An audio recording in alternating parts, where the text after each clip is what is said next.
Hello বন্ধুরা, আপনারা সবাই ভালো আছেন? আজকে আমি একটা ডো তৈরি করব।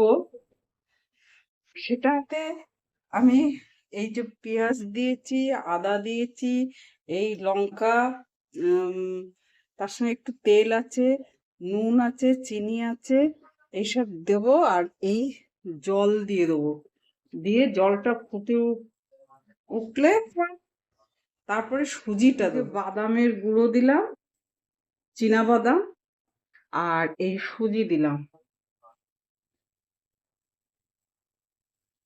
এবার এই আলুটা, আলুটা, এটা বয়েল আলু, এটা আমি গ্রেট করে নিয়েছি। এর সঙ্গে একটু গরম মশলা দিয়েছি আর কাশ্মীরি লঙ্কার গুঁড়ো, এটা এর সঙ্গে মাখাবো।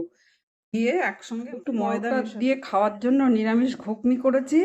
ঘুগনি এমনিতে তো সেদ্ধ করে নিয়েছি ওভারনাইট ভিজিয়ে, জিরে, ধনে, নুন, হলুদ, এসব শুকনো লঙ্কা, তার সঙ্গে ১ চামচ তেল, তেজপাতা এসব দিয়ে সেদ্ধ করে তারপরে ফোড়ন দিয়েছি, জিরে, হিং, তারপরে আহ, ওই সোয়া সস ১ চামচ, আদা বাটা এসব দিয়ে, আর সেদ্ধ করার সময় গোটা গরম মশলাও দিয়েছিলাম।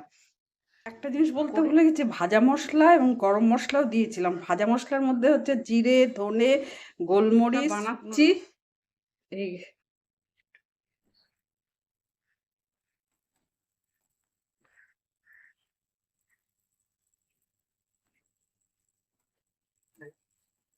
আর ঘুগনি তৈরি হয়েছে, এই ঘুগনি দিয়ে পরোটা দিয়ে খাচ্ছি।